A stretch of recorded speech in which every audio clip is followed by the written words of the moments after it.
guests, panelists, and colleagues, welcome and thank you for being here today. Despite the post-lunch coma, I hope you are awake and ready for the panel discussion. I'm Hiraj. I'm adjunct faculty at the business school. I teach a class in fintech and the future of digital money. And I'm here to learn from all of you and the esteemed panelists. The topic of the panelist is rethinking trading and finance in the digital era, and especially in the context of blockchain and digital assets. We are gathered at a very pivotal moment. You've probably just internalized, for all of you who've been here this morning, there have been a significant number of regulatory changes. There's, of course, a significant amount of technology that has changed and shifted, especially given the AI boom that we are going through. And the fact that it's sort of coupled with the acronym, so it's harder to pronounce, but the Pakistan Virtual Assets Authority. So a lot is happening today. And so now, if we were to go back 10, 15 years, people were talking about what is blockchain.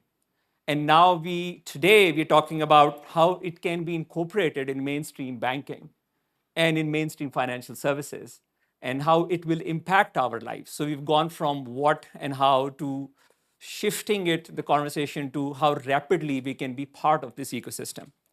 We have an amazing panel here today, consisting of leaders that are actually the ones who are going to contribute significantly to the changes that are coming, not only in Pakistan, but beyond. Let me introduce the panelists one by one. First of all, we have Hamayun Sajjad, if you can just raise your hand so that everybody can identify. He's the CEO of Mashreq Bank, Pakistan, which is one of the digital banks. And he's also an independent director at OneLink. He was recognized among Asia's top 100 fintech leaders and has a couple of decades or more experience in digital banking, payments, and financial transformation in several countries. Next to him is Khurram Zafar. Khurram is the CEO of Pakistan Mercantile Exchange. This is the country's only regulated commodity exchange for trading of global and local commodities. Next to him is Sharjeel Murtaza from Karandaaz. He's the Chief Digital Officer at Karandaaz, Pakistan, which is an enterprise supported by the Gates Foundation with a mission of building an inclusive financial ecosystem for the underserved in Pakistan, financially underserved in Pakistan. Next to him is Ahmet Kayhan. Did I pronounce your name properly? Correct, yes, thank you. Thank you. Ahmed is a Group Chief Payments and Digital Officer at VEON, the parent company of Jazz. And he leads the group's strategy across payments, fintech, and digital assets across several high-growth markets that VEON operates in, including Pakistan. His work focuses on building scalable financial services capabilities to transform VEON from a telecom giant to a financial services digital platform. Next to him is Ali Mukhtar. Ali is the director at Fatima Group, one of Pakistan's leading agri-industrial conglomerates. He's also founder and CEO of Fatima Ventures, a venture capital firm. Additionally, he's founder and sponsor of Burak Digital Bank, one of Pakistan's 5 newly licensed banks. Next to him is Moe Jangda. I hope I pronounced your name correctly. Moe is an entrepreneur based in USA. He's the founder of PocketMoney. Hope he can give us all pocket money, offering a PayPal-like capability of money movement in Pakistan, especially focusing on people who are receiving payments from abroad, like PayPal and so on. So we are fortunate to have him here today, given that he can provide us with a more international perspective. Next to him is Fariel Salahudin. She's the founder and CEO of UpTrade Technologies. UpTrade is building asset-backed trading systems such as livestock-based barter into a standardized exchange, enabling farmers to access productive assets and participate in broader supply chains. Thank you for being here today, all of you. Hamayun, let me start with you first. Given that you are leading one of the digital banks that has launched its services in Pakistan, and given your broader perspective on the space, how are banks generally, and especially Mashreq, prioritizing the integration of digital assets? Look, banks are looking at digital assets less from a crypto point of view and more from tokenized assets. And globally, we have seen JP Morgan Chase started an initiative called Onyx, probably in 2019. And they recently named it Kinsey Digital Platform, on which they process close to $3 trillion. So clearly, the banks have now started accepting this phenomena of blockchain as a technology and capability of payments and other value additions as something which banks can adopt. However, there is something more important that we all need to understand. So the payments that JP Morgan alone processes in a year is close to $4 quadrillion. So this $3 trillion translates into $5 billion a day versus $10 trillion a day the same bank does.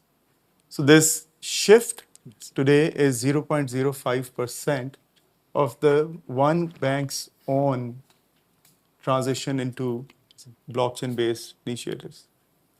So the road is long and far, but clearly the adoption and the transition has started happening. The other thing that I wanted to highlight is, because we also did talk about trade to some extent, and we all understand that the blockchain technology clearly solves a lot of problems around trade. But if you just pick one document, which is called Bill of Lading, this Bill of Lading as a document is close to 800 years old. Right. 800 years old, starting from Roman and Mediterranean, and then most recently, there are UN acts around how this document is treated across countries. And then this one document, we feel that we will be able to make use of blockchain technologies to disrupt the trade that is happening. But it is not just digitizing the trade transaction. There are other regulatory legal implications. This one document today is recognized across 200 plus countries, different jurisdictions. The regulator, the financial regulators understand this. This is a promise between the seller, the buyer, and the bank financial institution in between that says that the transaction can happen with a matter of trust. So while again we're looking at some pilot stage initiatives by banks on blockchain, still from a global perspective where millions of transactions are happening, it is still very early stage. As Mashreq Bank, we have made use of these technologies in the UAE, not so much in Pakistan yet. Mm-hmm. In UAE, there was a government-led initiative of corporate KYC and onboarding through a blockchain-based platform to which we are a member. Another initiative by the government of UAE was to engage banks on a blockchain-based for carbon credit monitoring. Again, Mashreq is part of that. And then there are some engagement on a remittance transactions. But last piece where I'm very passionate about remittance as well, and we are doing some experimentation in Pakistan based on the recent upcoming license operator by Pivara.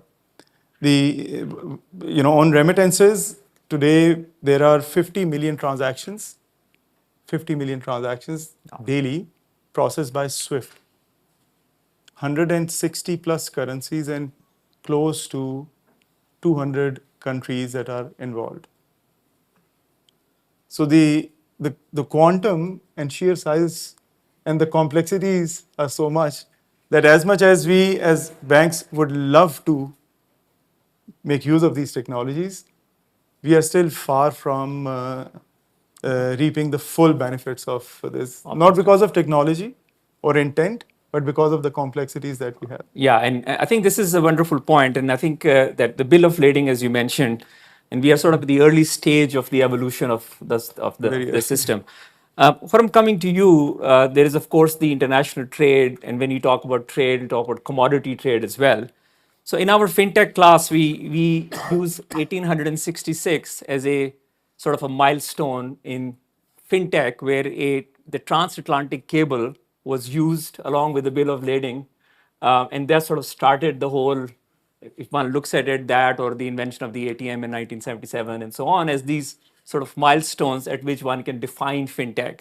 The question is when you, and then of course using blockchain, HSBC and ING executed a transaction for Cargill between, I think, Malaysia and soybean trade between Malaysia and I think it was Brazil, about 6 years ago or 7 years ago.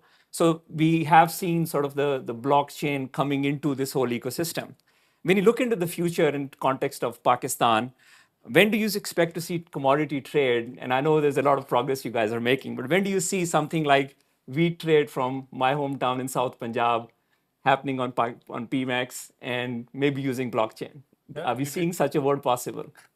You could trade rice today, and you'll probably be able to trade wheat in a week, maybe maximum 2 weeks or so.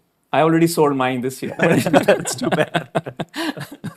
But this is a necessity. I know you are a farmer as well, and probably are aware of the fact that last year, for example, in April or May, you must have sold your wheat around 2,400 rupees a month, right? And then October, November, December, it went as high as 4,800 rupees. Yes. But the challenge is that benefit was reaped by a very small sort of connected circle of traders, intermediaries, Byaparis, and Artis who have the wherewithal to go to the farm gate, procure the wheat, have the resources to store it, manage it for 6 months, 7 months, 8 months, and then have the network with the flour mills to be able to sell it off, right? And they've been doing that consistently for the past several years. And we've actually looked at the data for the past 6, 7 years, and every year, without a break, if a ordinary trader had access to buy and sell wheat, for example, they would make a minimum of 30, 35%, maximum of 90% annualized return on just the wheat trade. So it's a huge opportunity. It's a great asset class also. I think when the harvest time comes and we have 25, 30 million tons of wheat being essentially dumped into the market, there are very few buyers for that. And very few people have the capital to buy that, store it, and then gradually sell it off to people who need it later, flour mills who need it later in the year. But if we can make that process very simple where people who are already buying and selling and trading on PMX, we process about $200 to $300 million of trade every day. Right? So last year we did about $35 billion in a year. So that's a lot of liquidity that's waiting for trading opportunities. So if we can direct some of that capital to our locally grown commodities like wheat, like rice, like sugar, like maize, for example, and have a network of accredited storage facilities where these commodities can be stored safely. And of course, anybody who's holding that commodity would pay a rent against those commodities. And then eventually, with the click of a button, they can be sold off to whoever the processor, the miller is. It's just a phenomenal economic opportunity, not to mention the kind of impact it can have in the lives of farmers. So we have done, for the past 1 year or so, we've done a lot of work where we have now enabled the trading of rice. It's listed. There's a price quoted on PMX. There's 170 tons that got traded last week. We did a pilot transaction. We're now taking it to the delivery process so that we complete the entire clearing and settlement cycle. And once that's done, we'll open it up to the public. Same is the case with wheat, and same is the case with sugar. Maize, cotton, and gram most likely will be next. So you'll see all of this happening within the next year. Oh, wonderful. So I'm excited about selling my wheat through your exchange next year. Yeah, please do. Now, while we're talking about the future and talking about digital banks and PMX, Let's come back to today.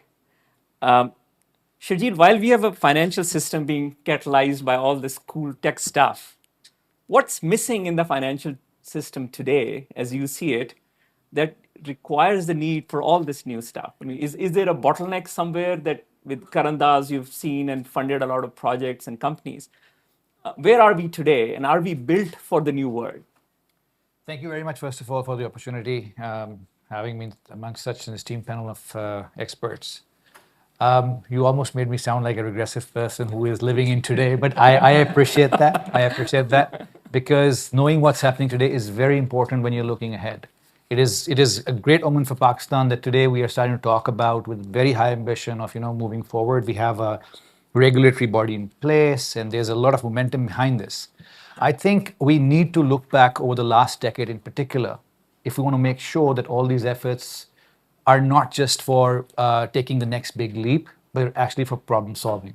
So last 10 years, Pakistan's priority as an ecosystem, or I should say key focus, has been around increasing inclusion. And rightly so, because you got to have more and more people on the official grid, first of all, to make them use any digital financial service, or a financial service for that matter. The numbers are clearly improving, but still, I mean, it's debatable whether they are good enough today or not. But the number of inclusion has increased. I hope we all know that we have our own instant payment system, which is fully interoperable by the name of Rast in Pakistan for the last 4 to 5 years. Phenomenal growth is being observed, but is that enough? I would say no. We are the biggest proponents of increasing its usage and its growth. We still don't feel satisfied. We are doing around 9 million transactions a day, ₹1 trillion getting processed through it every 4th day, compared to the first trillion getting processed in 362 days or so. So very good growth, but there's a lot of learning in that space. And the biggest one I would like to call out where things tend to get broken is the acceptance and the usage by the ecosystem. So no matter how simple the system is, it's supposed to be interoperable, and it is. You just need to have any bank account, any wallet of your choice, and you can move money anywhere, which should solve for a lot of liquidity problems. And it is. But getting the people to use it is a different ballgame. There's an extreme lack of financial and digital literacy. The ecosystem is not ready in that sense either. So while you're working on these fancy pieces of architecture, digital public infrastructure, you are likely to have a full-fledged digital ID very soon, and followed by a national data exchange layer. All these components are being put out there, but we have to keep a very close eye on the usage. So in today's Pakistan, I think our domestic payments ecosystem, our financial service ecosystem is quite strengthened if we compare it to what it was 10 years ago. Local money movement is not a problem. It's smooth, it's seamless, it's almost free, it's convenient, it's secure. However, with these blockchain technologies and digital currencies making way, I think they will solve for a very big problem, which will be a cross-border trade and the liquidity challenges associated with that. Bill of lading and all the documents that get filed with it, and so much of liquidity gets jammed up. I think these things are going to be great solution for that. While we can leverage what we have as an interoperable system in Pakistan, we need to deepen its integration, connectivities across borders, and let other advanced technologies do their magic in the background to sort for the contracts, instant settlements, cross-border, without having the challenges of, the FX spreads and the compliances of different jurisdictions.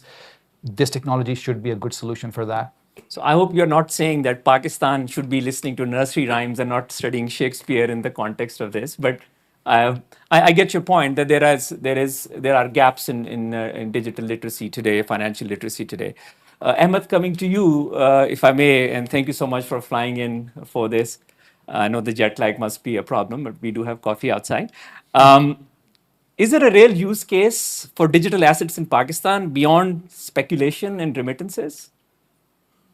I think there is. Look, let me explain first how we see this from our perspective, because I'm looking from a very different perspective than the other gentleman, in a global scale and in terms of the financial services. The main framework is about what's financial services today and where we are heading, right?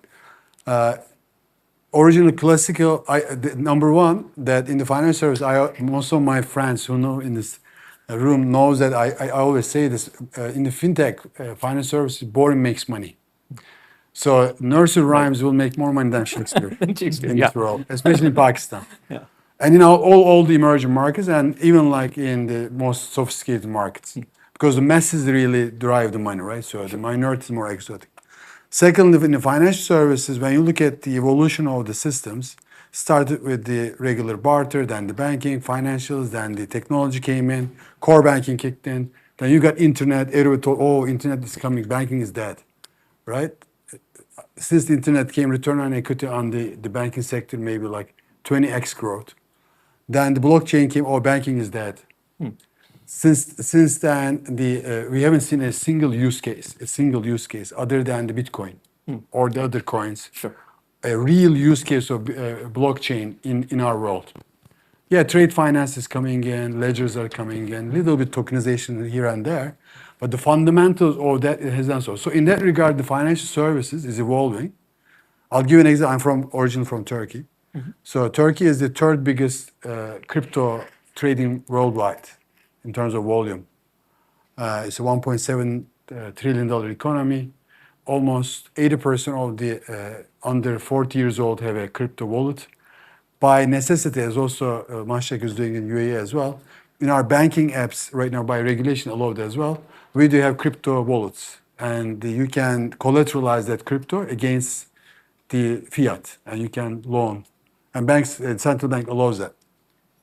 When the crypto came in, prior to this even environment, everybody's trading on like Binance, like here, NRC, right? So we have BTC Turk, it's a like $6 million company now. They came to a point, oh, banks are dead. Since that happened, the banking sector grew 4x. Right. All right, and so they are fiat. They haven't done any money haven't on done it crypto yet. yet.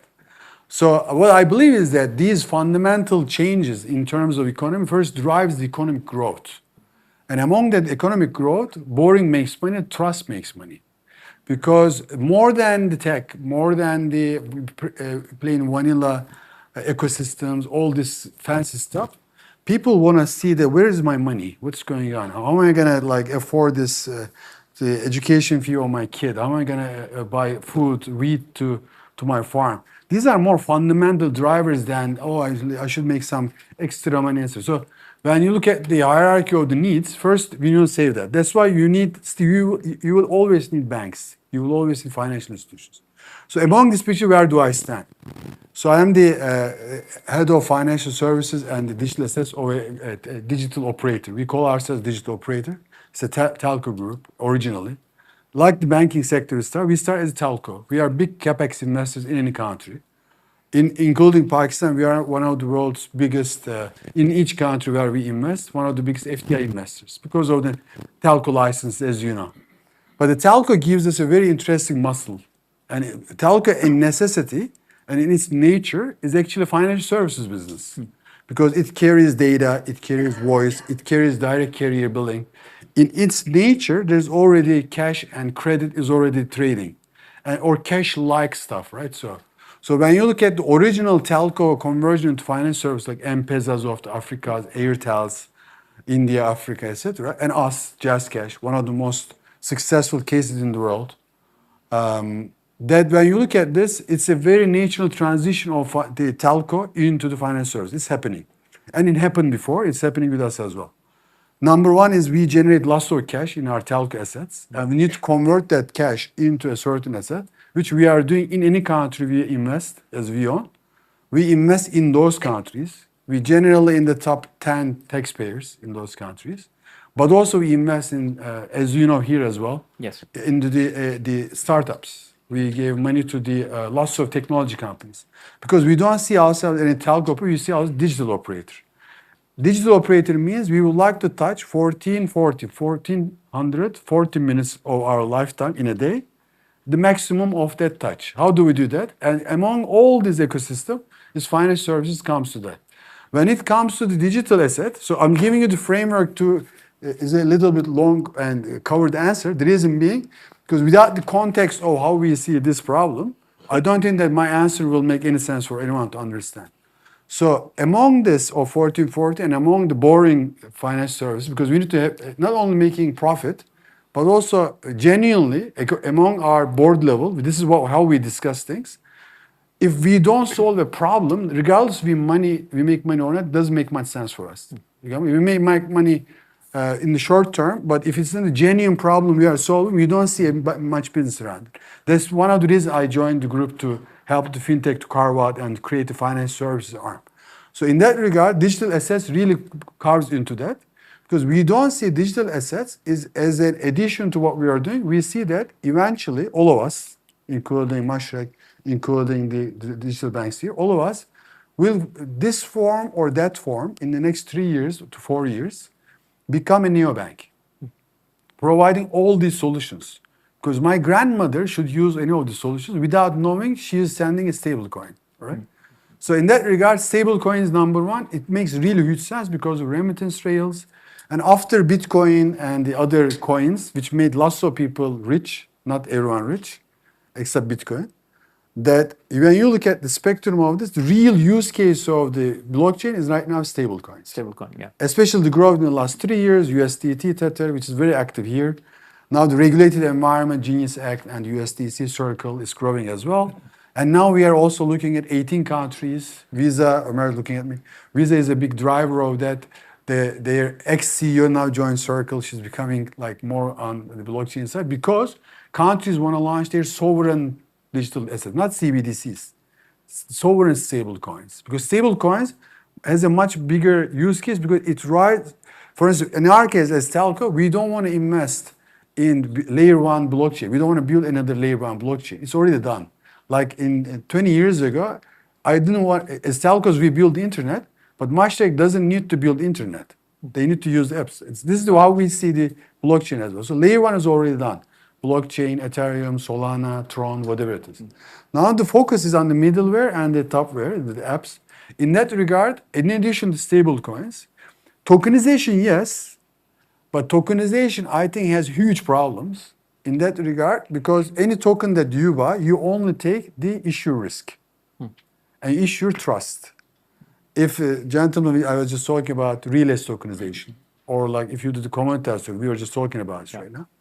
Any token that you buy right now, unless it is on a government ledger chain, and is a government ledger, I like title deed, and secured by a government license and certificate, the ownership is done and stays with the issuer entity. Like the one that we saw, professors like the presentation, that the stockbroker tokenized US Apple shares and sells to the WASP here, and WASP, the Pakistani 20-year-old kid, now owns $30 of Apple shares. That shares, he doesn't number one owns them. He only owns the promise of the tokens of those shares. WASP has the WASP risk. WASP has the broker risk. If the broker is done, WASP is done, $30 is gone. Apple is gone, doesn't matter. Apple doesn't know about these shares are tokenized. So in that regard, tokenization has a way to go, but it has some merit into that in terms of the ledger and everything. In addition to that, maybe little bit we are seeing is that giving the sense of digital assets, I think the biggest use case of the here, especially Pakistan, and it was the main case for Turkey to adopt into financial services into the blockchain, is the two things. Value preservation and wealth management, making money. So, and your currency, local currency loses 5 to 10% in every 3 months in terms of inflation, devalued. People need resources and they don't have access to the banking resources. But they have $50, $100, $200 that they can trade. They don't want to lose the value, or the SMEs have $3,000, $4,000 of cash they roll on. With the PKR, they cannot keep it. Pakistan rupee is losing money. So they need this source. That's the, I think, number one use will be. We call it the wealth preservation or little bit grow as well. The second use case is that... So basically you're saying it's investment in assets that don't exist here, such as you... Holding. Not investment, but so it's more as a wealth play or a saving play, not as a transport play. Exactly. Saving, transport. Look, payments always make sense. So the first was the payment rails, which replaces SWIFT. The second one would be holding non-Pakistani assets. I want to underline something as well. In the financial services industry, when you look at the 3 layers of the services, payments, loans, and the wealth management, payment rail never makes money worldwide. If you analyze 4,000 banks around the world, return on investment, return on equity is the lowest in the payments. In our industry, payments really makes money because we have scale. Yeah. If I am under like 50 million clients on a monthly basis, I might be losing money as well. This is the thing.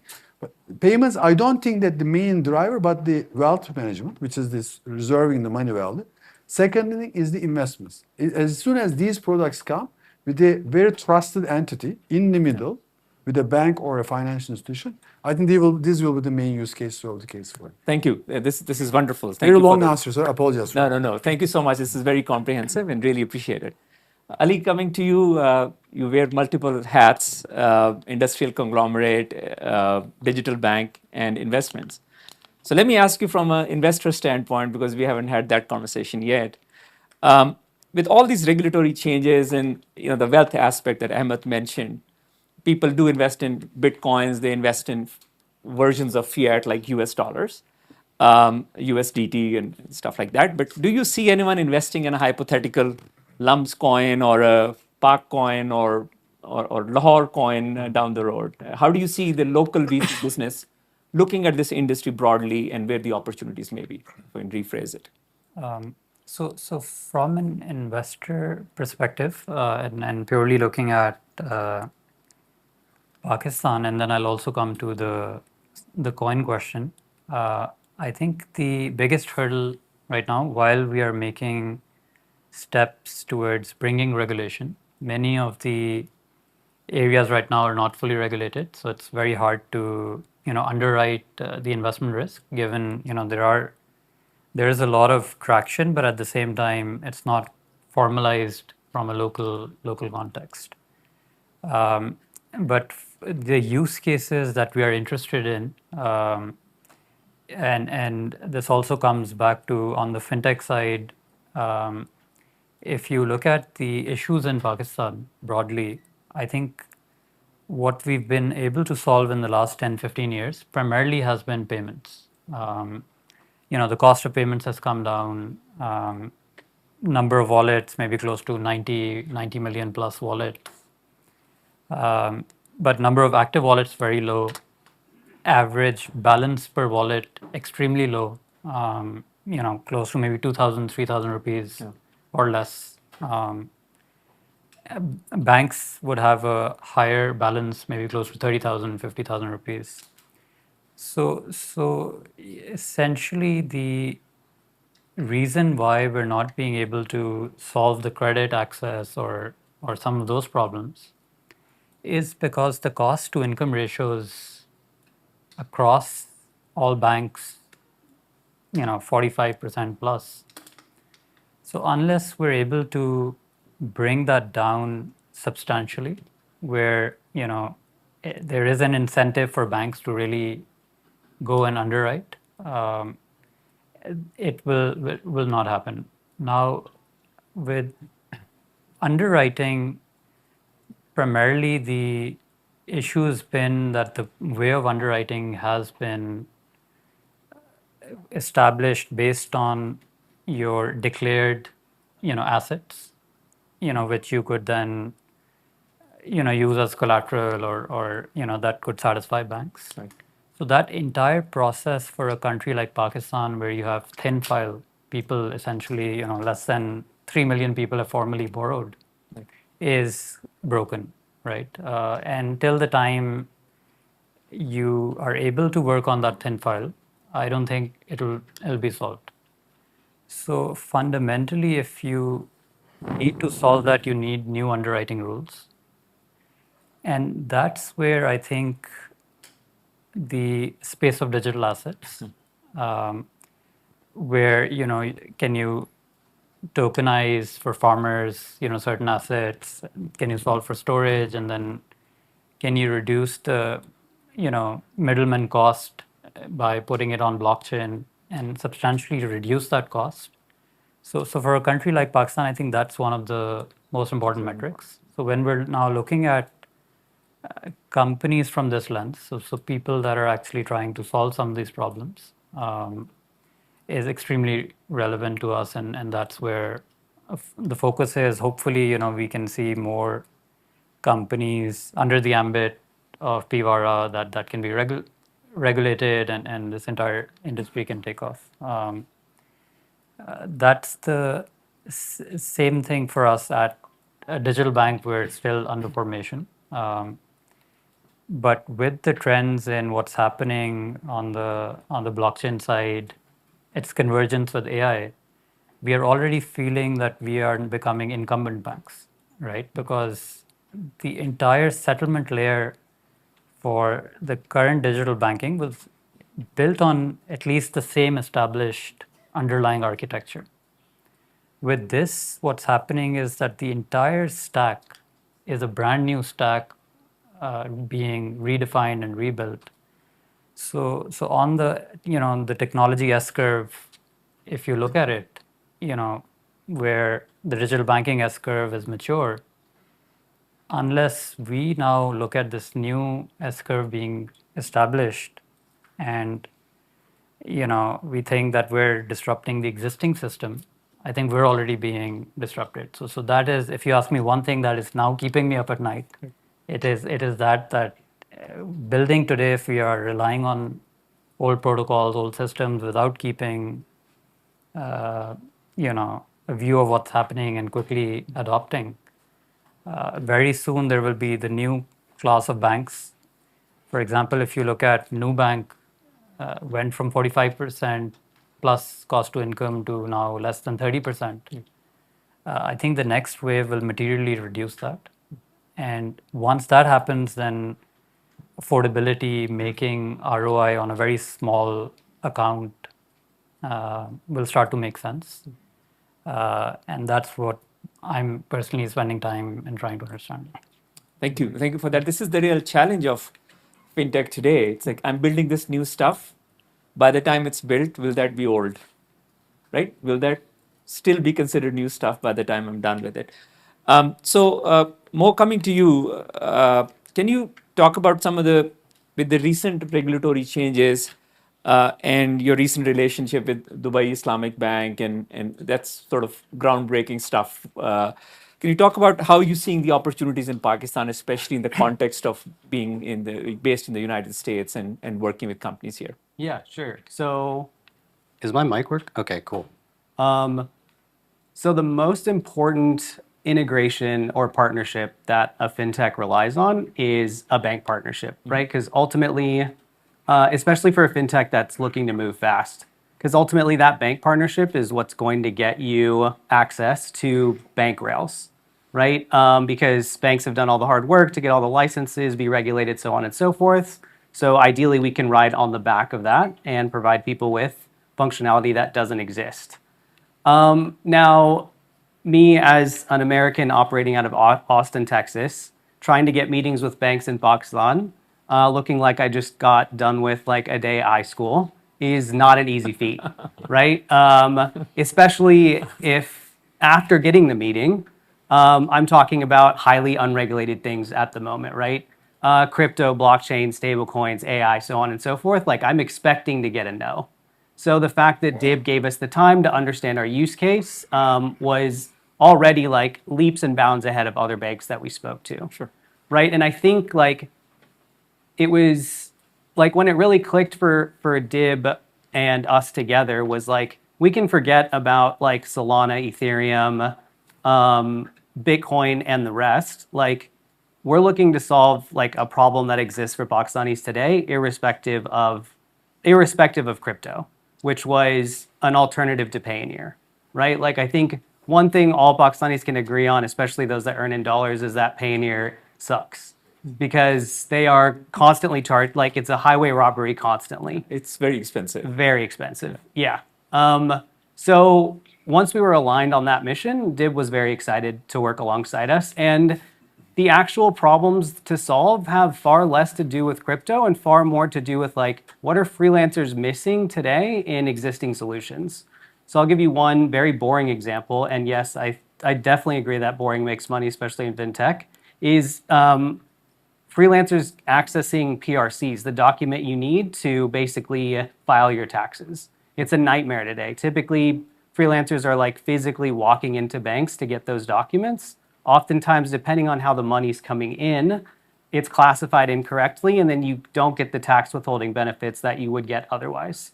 So asking a bank to provide you with the APIs necessary to automate that, so a freelancer can easily click a button and you've got it, is like the type of work that we're doing with DIB today. Wonderful. I think it's good to know that there are banks in Pakistan that are eager to adopt new stuff. And Because only banks are takes- typically not known for, and they're not, and the regulator doesn't want them to be venture capitalists, right? Yeah.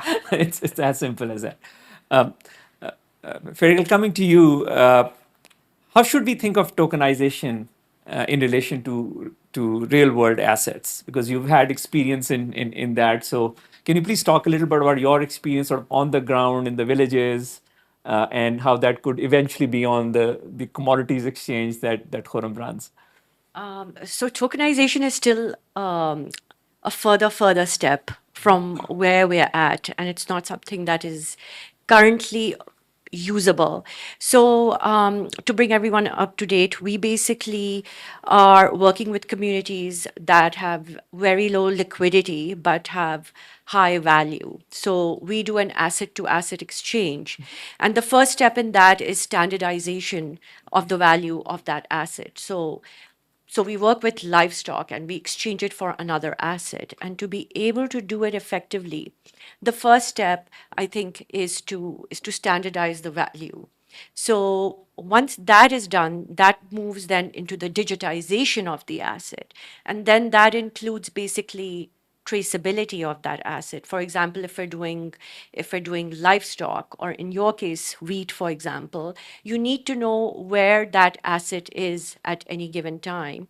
And then for the farmers who have assets of value, we need to find an interface for it to be able to plug in with the existing infrastructure, the banking infrastructure, what you guys are doing. So that is the step that we are creating. And once that is done well, then we can talk about the tokenization. And then I think the future, for example, especially important in Pakistan, is that I think Ali also talked about it, is that if we are able to convert value, first of all, into digital assets and then into tokens, I think a country like Pakistan, which sits on huge value which hasn't been monetized or is difficult to be monetized, we can start trading with less friction. So how do you see the challenges to the financial sector then, right? Specifically, I think at this point, for value as it sits now, for example, a goat cannot be traded on a bank app. In fact, but if you let Khurram do it, maybe we will. yes, we would love for that, like to happen. But for example, we tried getting our farmers to use, say, Easy Pesa. The cost on that amount of transaction was so high, it just did not make sense, and we could not adopt it.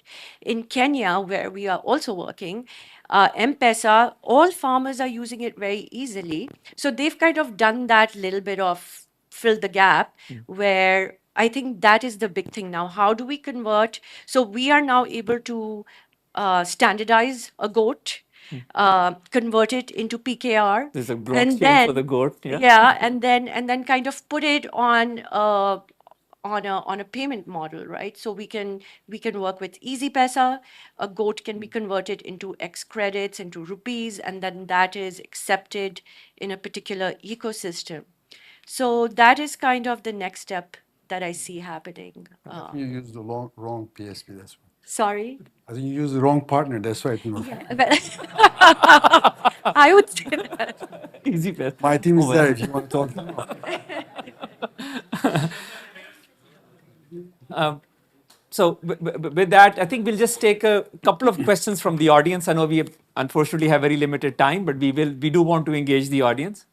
Couple of quick questions, short one sentence questions, please. Who wants to go first?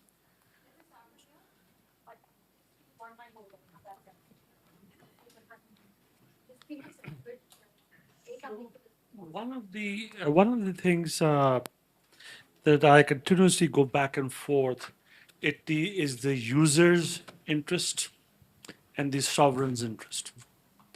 And I think this is you can clearly see that in Pakistan. Yes, to preserve the value of my assets, I want to hold them in a harder currency. But if we start doing that, if we start opening that from a sovereign perspective, there's certainly a conflict over there. You can apply the same principle to gold. If everybody starts buying gold easily without too much friction, who would invest in factories, hence employment, and so on and so forth. So there's always this interest, and I see this in Pakistan. Yeah, whenever you talk to the banks about incoming remittance, it's easy, no question asked. PRC wala kaam bhi sorted ho jayega. It's easy. Standard Chartered Bank actually has done that in a very automated fashion. But the moment you talk about my money remitting out, it's a no-no. So there's this conflict between what the users need, what the user's interest is in preserving my wealth and transferring my wealth, and so on, and the sovereign's interest, which is we only want money coming in, we only want dollars coming in, we don't want things going out.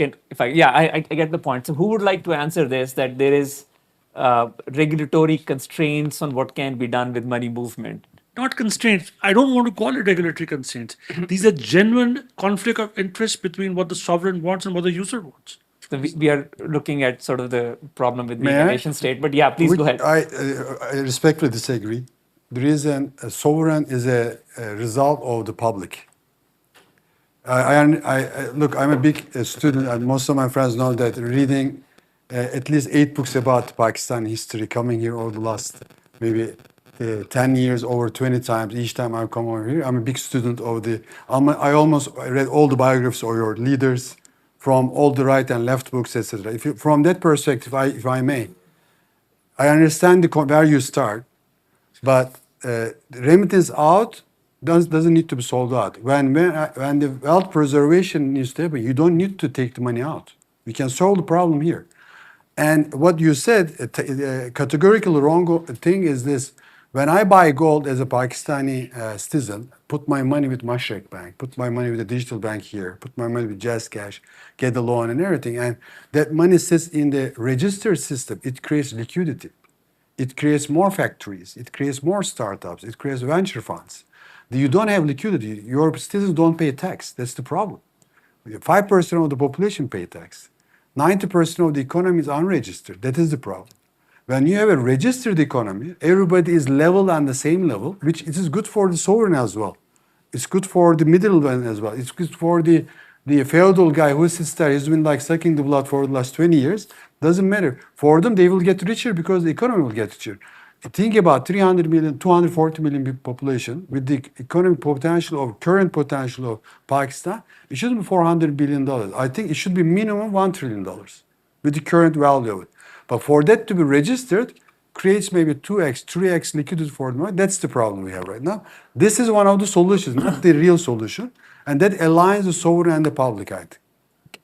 Thank you for that. Just Humbly. I want to make sure that Can I actually make a point there? Yeah, sure, please. It's a very interesting question that you asked, the conflict between the sovereign and the ruled, and that actually brings us to the crux of crypto in some cases, right? So fiat was invented because that was the only way people could pay taxes.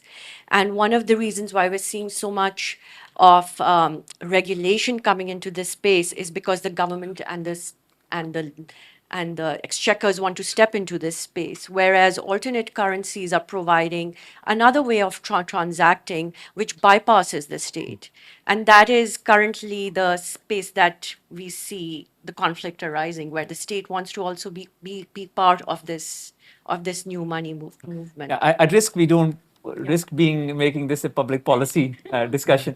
Can we take one more question from the audience, please?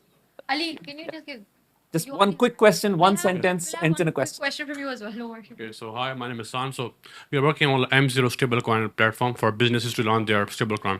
My question is from the Mashreq and also the stablecoin company JazzCash. As we are shifting toward the AI agents transaction, okay, so how banks are seeing to us like agents performing transaction on behalf of a human. So how we can sue human or agent? Because for banks, agent is in a software. So how banks are looking into this situation? please. Look, at the end of the day, even if the agent is interacting, it is interacting on behalf of KYC of a legitimate user. I know a lot of friends who have set up bots. While they're sleeping, the bots are actually trying to do the transaction on behalf of that human person. So as long as there is a legitimate KYC'd information of an individual or the user, banks are fine. And then there are transaction monitoring, anti-money laundering, and sanction screening systems in the bank that make sure that the transaction, whether human or a bot, is doing. The bot is just bringing a lot more efficiency and decision making and probably a volume of transaction versus a typical human. So from a bank's point of view, our controls apply.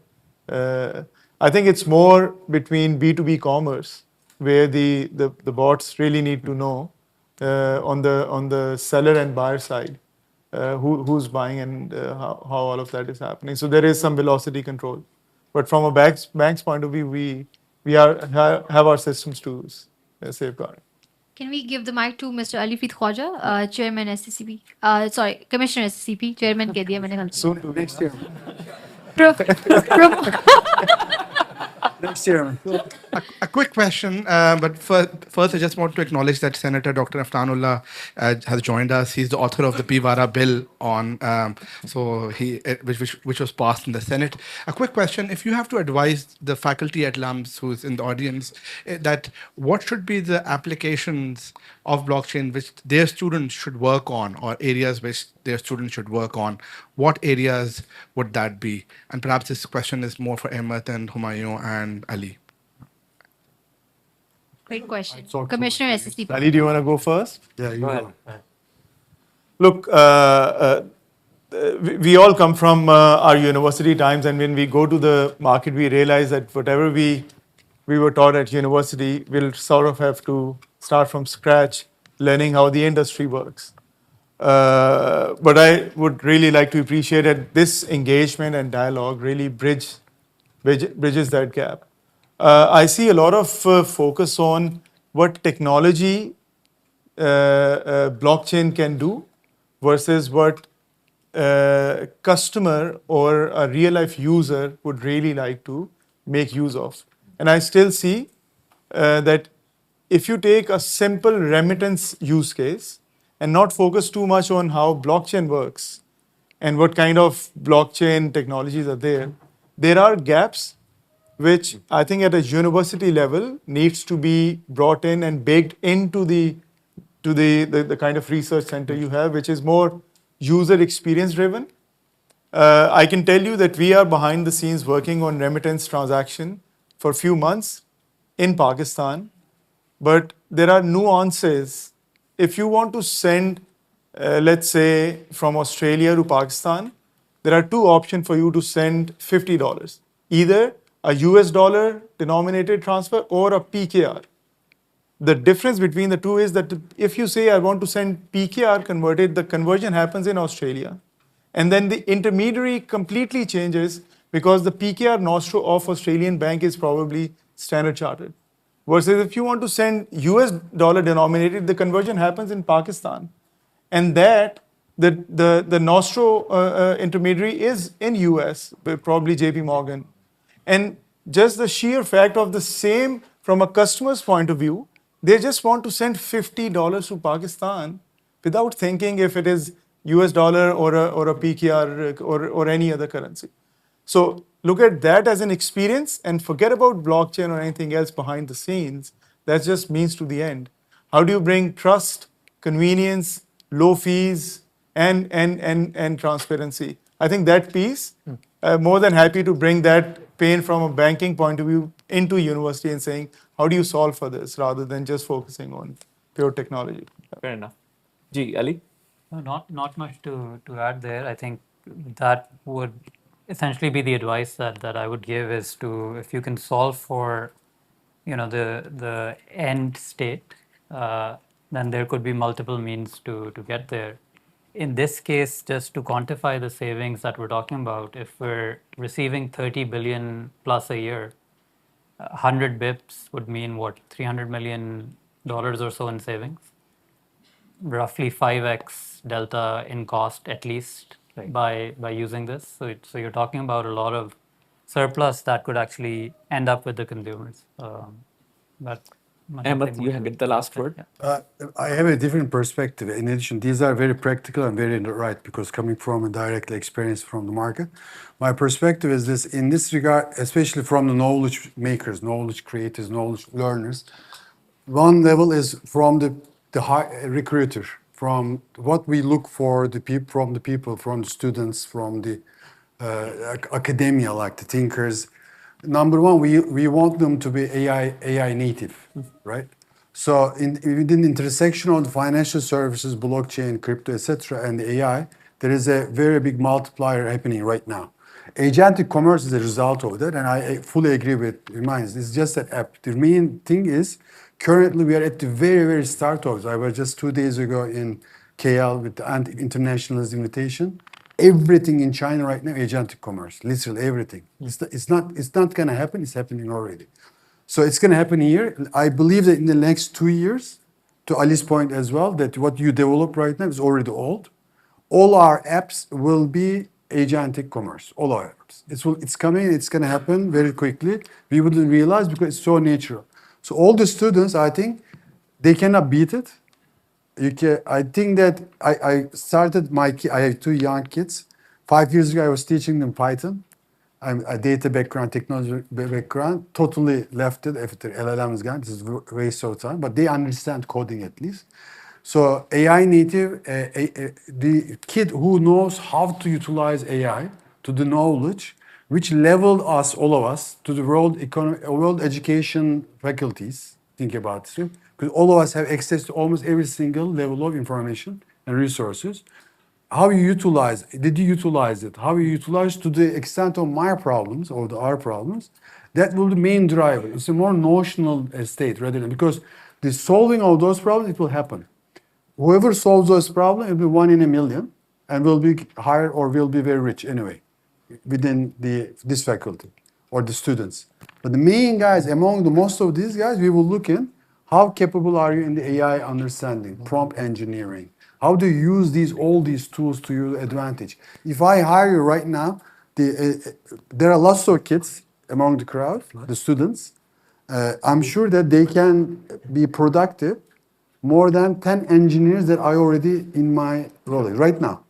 Because they know they have maybe 8 agents running for them, already coding in there. The guys I have on my payroll, they couldn't do it because it's against their, they're already 35 years old. They are not AI native. So I think that adoption is the most important part for getting that skill set rather than the knowledge itself, then building on top of it. Thank you. Thank you, everyone. A round of applause for our panelists. Before they get off the stage, we have a token of appreciation for all of them. So maybe please have the bags, please.